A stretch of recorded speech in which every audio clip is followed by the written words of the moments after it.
celebrate with my friends, my family, my Langley family. I'm 53 years old, so I'm about half of a century of this 100 years of legacy. And I've spent about a quarter of a century of my time with NASA. And I think about all of the times that we have helped inspire that next generation through the things that we do that are hard. And growing up in a small town in Lynchburg, Virginia, I think about the community there that set me on a path for excellence. And this storied journey, this legacy that we have created that has actually changed the universe.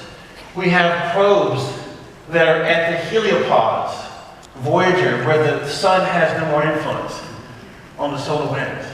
And I think about the technology and the lives that have been transformed through STEM. We can't say STEM, but I say STEAM because we add the A because the arts are such an integral part that ties us together as a civilization.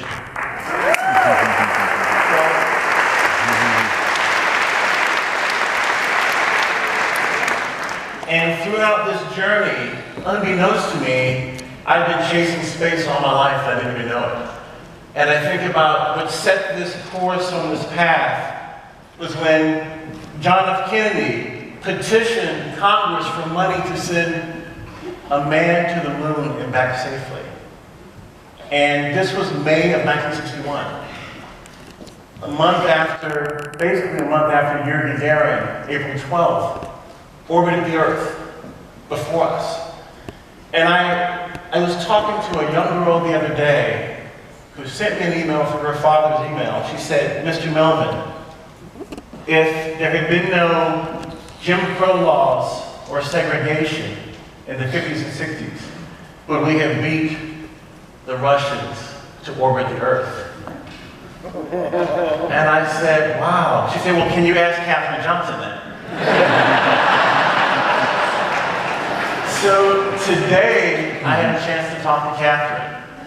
And she said, well, I don't know. You know, she doesn't say it like that. And then she said, but possibly if we could have had more brilliant minds working on the problem, we could have come up with that solution earlier. I think about us sending a man to the moon, but the language needs to be, we send humans to the moon because we have to make sure that we don't alienate young girls who want to be astronauts going to the moon one day.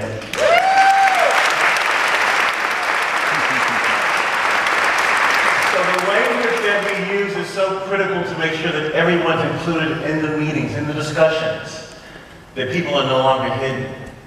And at that same time in May of 1961, Dr. Martin Luther King Jr. was in the Deep South helping console the Freedom Riders who were getting bombed. And so this point in time, May of 1961, there were so many things going on. The most technologically advanced things about to happen, and then us trying to get our civil rights straight in our country.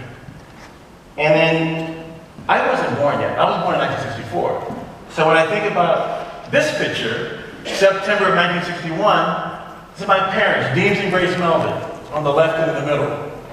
And I call this my pre-me picture because they were thinking about starting a family. And this was in Virginia Beach. They were both middle school teachers in Lynchburg, Virginia. And they were thinking about how their family going to be raised, how they're going to be educated, what are they going to be doing, what are they going to be one day. And then this thing happened. Mid-60s, Lieutenant Uhura on the Starship Enterprise is the first African-American woman on television who was in a leadership role. And I think about what she did to inspire young girls and young boys to be astronauts. One of those was Dr. Ronald McNair, who was sitting beside his brother watching the show, saying, if there are women like that in space, I want to do it. But Nichelle Nichols was going to quit the show. And she went to an NAACP meeting that weekend and she tendered a resignation. And this gentleman told her that her #1 fan was right around the corner. She walked around the corner and Dr. Martin Luther King Jr. was looking with these big eyes at Nichelle Nichols walking up. And He knew she was going to quit the show. He said, you cannot quit the show. You were doing, and Gene and you are doing what I'm trying to do with the civil rights movement right now. And this is the first time that there was an interracial kiss on television in the 60s. The first time that there was an intergalactic kiss when he kissed the green woman, right? So this was groundbreaking stuff. And it was preparing the people here at Langley to envision a society working together as one civilization to help change the universe. And so I'm born around this time. I'm in the mid-60s. And then one small step for human, one giant leap for humankind took place in 1969 when I was 5 years old. And I think about this because people ask me, did you always want to be an astronaut? I'm like, no. Because I didn't see anyone like me up there. So I wanted to be, well, before I wanted to be, we were always doing artwork, wearing my mother out, okay? So my sister and I, drawing and painting and doing things. And I could barely be seen, But I wanted to be Arthur Ashe. Because Arthur Ashe trained in Lynchburg, Virginia, where I was born, about 5 blocks down the street from where we lived. And my dad always talked about the character that he had, the heart, the work ethic that he had, the intelligence that he had. He was a good person. And I wanted to be like him. And then, so I played tennis all the time. Then my mother read to me every night, as little as I could. I think I can, I think I can. And then my curiosity came from Curious George. I was always getting in trouble, doing things that I shouldn't have been doing. So this was part of my journey. And then it was when I got this age-inappropriate, non-OSHA certified chemistry set when I created the most incredible explosion in my mother's living room and burned a hole in her carpet. That one moment told me that I could be a scientist. I didn't have the dog with the lab coat, but I created this energetic thing with these 2 dissimilar chemicals. Now, she definitely had a hand in my development, too. But I was transformed. My brain was activated to do this thing called science. And this was like a 3-hour trip down the road from Langley in Lynchburg, Virginia. And then I played football, I played basketball, I got a scholarship to the University of Richmond. I dropped a touchdown pass in the end zone my senior year in high school, playing against Russburg High School. And I walked to the sideline, and my coach grabbed me by the face mask, looked me in the eyes, and he said, I believe in you. Get back out there and catch the ball again. So I'm lined up on the sideline, I'm running down the sideline, the crowd is screaming, running down the sideline, y'all scream crowd. The ball is coming into my hands, and I catch this ball, and we win the game. And unbeknownst to me, there was a college scout from the University of Richmond. They were watching to see if I could play. He watched me drop the pass the first time. He heard the crowd screaming the second time. He saw me in the end zone, like doing something like this. And he said, maybe this guy can play for us after he failed in such a horrific way. His friends were there from college. His family was there. He went to the sideline. His coach believed in him. And I think about all the people in this community that have believed in me through the research that we did in fiber optics, through all the things we've done to help advance our civilization. That's what legacy is about. That's what a journey, this 100-year journey is about. Helping people, inspiring people, motivating that next generation of explorers. So I went to the University of Richmond on a football scholarship. My first year we were 0-10. It's like, oh my goodness. We didn't win a game. 3-8 second year, 8-5 in playoffs, and we ended up doing really well. So I ended up getting drafted into the NFL with the Detroit Lions. Okay, they cut me, so there's no allegiance there. Went to Detroit, pulled a hamstring in training camp. That was pretty much the end of my career. Played with Dallas for a little while. They cut me too. No allegiance. And before starting Dallas, I went to the University of Virginia to start working on a master's program with material science engineering. The Wahoos! So this professor believed that I could do both. I could play professional football and study material science engineering. And it was a good thing because I pulled my hamstring with Danny White while Coach Leland was walking on the field, and that was the end of my football career. But I had this education to fall back on. And then I came to NASA Langley Research Center. Rosa Webster. How many of you know Rosa Webster? Rosa Webster was at UVA recruiting people to come work at NASA. And I looked at the NASA booth, kind of walking past it, NASA, kept walking. I saw DuPont and Dow, which I knew made more money than NASA. But she came and grabbed my arm and she said, "What's your name?" I said, "Leland Melvin." She said, "You're going to work at NASA." I said, "No, I'm not. I'm going to work at DuPont and Dow." She was tenacious. She saw something in me that I needed to be at NASA Langley. And so that interaction led me to coming to NASA to work in the fiber optics lab in building 1230. We worked on optical fiber sensors to use them in aerospace vehicles like X-33. And I did this for a little while. And the day that we made the first fiber sensor was the day that I got a call to get into the astronaut program. And again, I never imagined this, I never thought about this, but one of my friends handed me an application and said, "You'd be a great astronaut." I said, "Me, an astronaut? Really?" And then, how many of you know a guy named Charlie Camarda? A few of you? Well, Charlie Camarda applied that year that I didn't apply, and he got in. I said to myself, wait a minute. Hold up. If Charlie Camarda can get in, I can get in, right? So I applied the next year and I got in. And out of the 365 astronauts that have come out of the US, I was one of them. And it was because of the people in this room, friends, family, colleagues that believed in me. Now, I'm in the pitch up there. Can you find me anywhere? Where's Leland? Up here in the front row?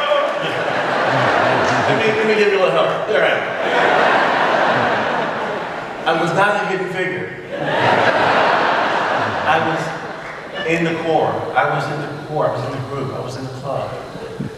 And people that believed in me helped me get there. I worked in Russia for 2 years helping the first crew, Bill Shepard, Yuri Zinko, and Sergei Krikalev, get to the space station safely. I worked with them for 2 years, and then it was time for me to come home and do my training. So this is the Neutral Buoyancy Laboratory. In my chase for space, this was my first time training in this 6 million gallon pool. I got in my suit, and as you know, in these EVA suits, there's a little plastic device we call a Valsalva pad that was supposed to be in my suit, and it was not. As I went down about 10 feet, I told the test director that this pad is not in my helmet, and I'm the kind of guy, I need to press my nose to clear my ears. He said, "Do you want to come out?" I said, "No, I think I can work through it." 20 feet. I tell the test director to turn the volume of the headset up. I can't hear a thing. I hear nothing but kind of static and white noise. They take me out. The flight surgeon walks over to me. He's talking to me, but I can't hear anything he's saying. I take my helmet off. He touches my ear. He pulls back a bloody finger. And no one knew what happened to me. People from around the world, ear, nose, and throat doctors from around the world were trying to figure out, why did I go completely deaf? I lost all my hearing in this training event. And as we've gone through this 100-year journey, we've lost people. We've had setbacks. We've had so many things happen to us. But explorers never give up. They keep going. And the doctors were trying to figure out after the surgery to see if I had a periorbital fistula or see if my inner ear was damaged. They couldn't figure it out. And so I was told, you will never fly in space by the flight surgeons. You will never fly in space. And I said, well, I said, okay, but I couldn't hear anything that they were saying, so they wrote me all these notes on these yellow legal pads. And this is Daniel Golden, who was our administrator during the time. He had flown in to see me. And this is what he wrote to me. He said, I was going to Colorado, blah, blah, blah, blah, blah. I came to see you. I believe in you. I'm going to get better. Here's my cell phone. Call me anytime you need to.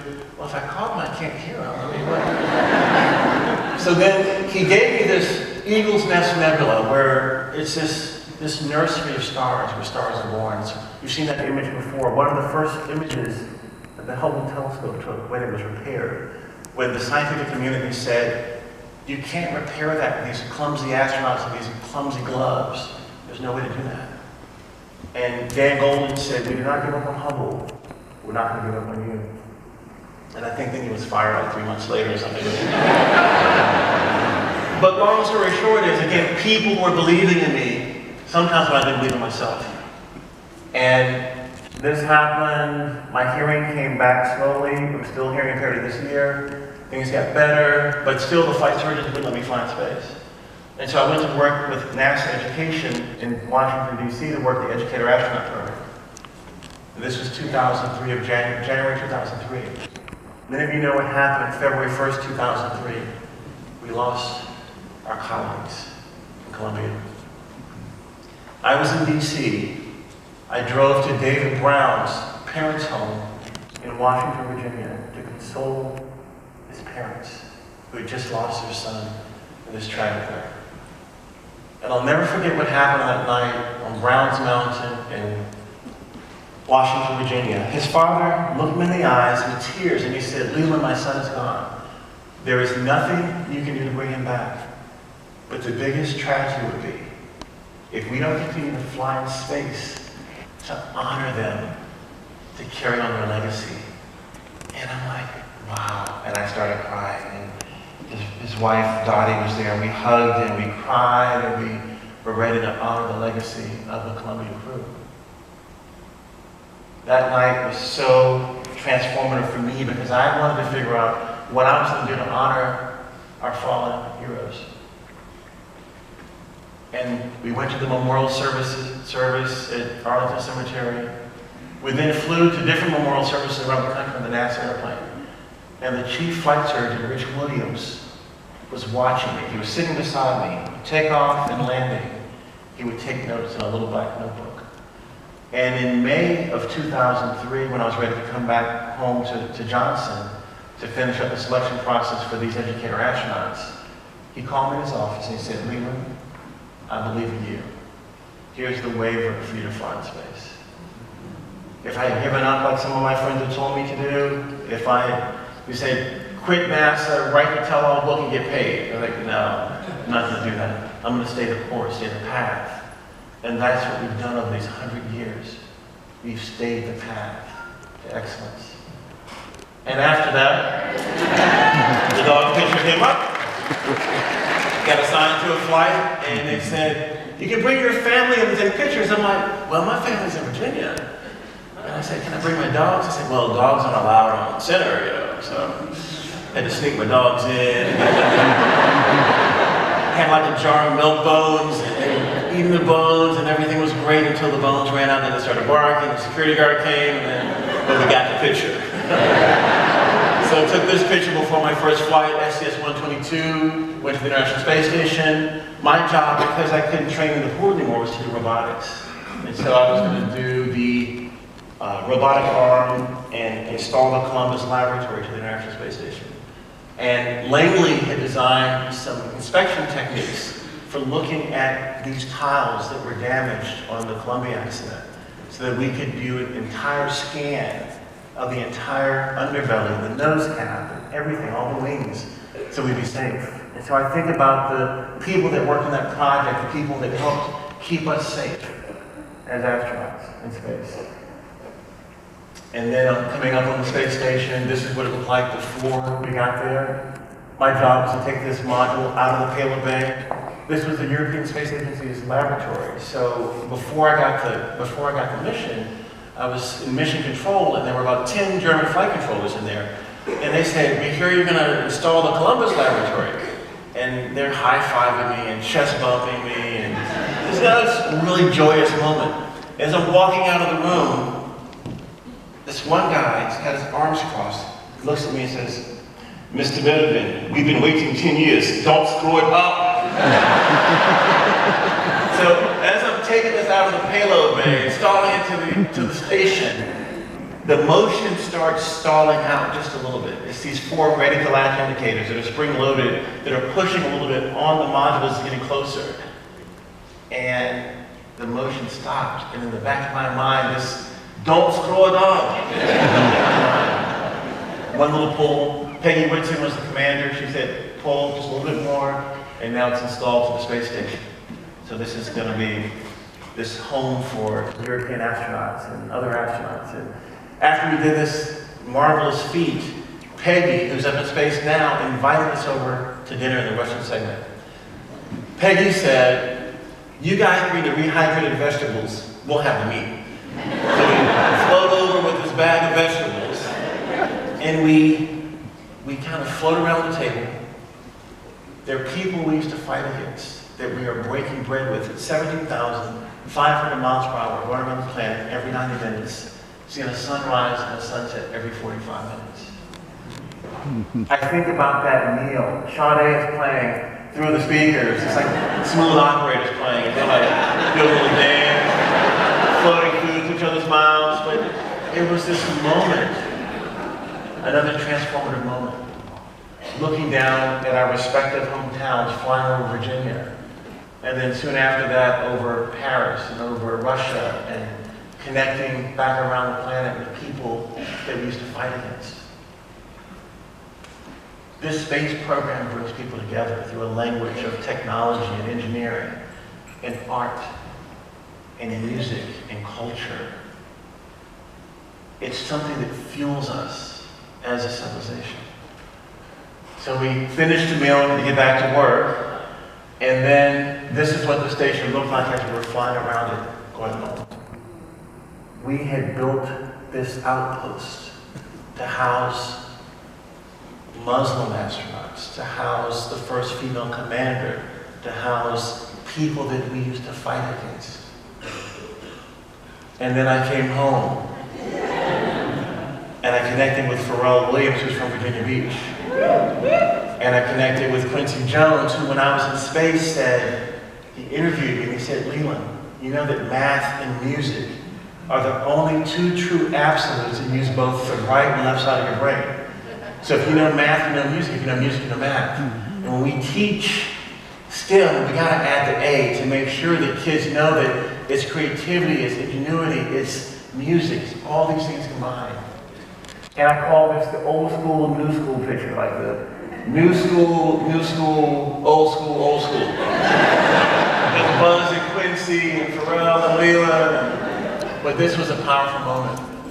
And then I flew again in 2009, and this was another transformative moment. This is Atlantis about to take off from Kennedy Space Center. There's a little bit of sound on this, if you could give me a little sound. Or not?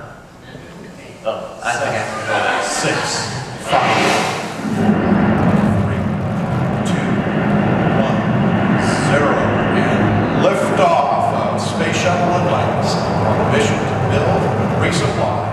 So that's me there, putting a mirror up to the air. I can actually see out of the overhead window as we do the rotation, and I can see where the plume is connecting to the ground, where my family is sitting. My family and friends are sitting down there. Many of you from Langley were there watching us hurtle off to the cosmos. And I felt connected with all of you as we went up there. The support, the belief, the love, the care, the hard work to make sure that everything was going to be safe and secure. We got to space, the external tank got jettisoned, and now we're floating and working in microgravity. We installed 2 pallets for spare parts from the space station once the shuttle retired. And we did this with, again, people from all around the planet working together as a team. ELC-1 and ELC-2 were installed, and then it was time for us to do a little bit more robotics. This is Charlie Hobart, the commander, Bobby Satcher, Jeff Williams, we're all just working on the robotics workstation, doing our jobs. And you know, in space you work hard, but you play hard, right? Boom! That was the hit. I took the hit for the guys, you know? And then you transfer things with your legs as you move things around the space station. We have Comrade here, who's going to be going up not too long from now, doing the zero-G, one hand, look mom, no hands maneuver. And then you have the Russian night where we had this meal again over on the Russian segment, having a great time with our Russian colleagues. Nicole Stott was in space. We brought her back home. She was there for 4 months, so we were her ride home. And again, just another moment of sheer joy, pleasure, floating foods in your mouth, breaking bread, doing all these things. And I called down to the ground and I said, how much should transfer item 914 weigh? And they said, you asked Nicole that. We're not going to tell you what she should weigh. We transferred her back. The 2 commanders are saying goodbye. I'm just playing with my water and M&Ms and doing stupid astronaut tricks. But it was an incredible time. And I almost choked to death on that, by the way. 2.5 G's coming home. You're feeling the Earth getting back in your system. This orb, you know, pulling you down again. Head to display. We're coming back home to Kennedy Space Center. And this was an incredible time because I knew this was probably going to be my last mission. Because I wouldn't be able to, you know, fly and do EVAs, which would be required to do a long duration mission. So came home to Kennedy, and it was just a glorious moment. And so that was it. Looking at the planet from that vantage point is just simply stunning. You look at the Middle East and you think about all the unrest that's going there, but from space it's just a beautiful, beautiful, beautiful place. The Caribbean, Rigel Island, and these things in the ocean that just show you depth and color and sensation. The Andes Mountains, and this thin blue line that keeps us alive as a civilization. And here's Lynchburg. So we're down here somewhere, I think, in the Atlantic seaboard, the East Coast, and the cities at night are the only way we can identify where humans have been. It's just stunning and beautiful. And then I hung on my space boots, worked in NASA education for about 4 or 5 years, and I saw these 3 questions as we help inspire our next generation. How to prepare students for jobs they can imagine, how to ensure all students can meet the level of rigor, and how to build experiences, learning experiences that spark passion. The internships, the outreach, the things that we do as a community are the things that fuel our kids' imaginations and help them believe in themselves that they will be the next generation of explorers. I think about equality doesn't mean justice. When I see these 3 kids here trying to see the game, that's equality. Justice is when everyone has what they need to be successful.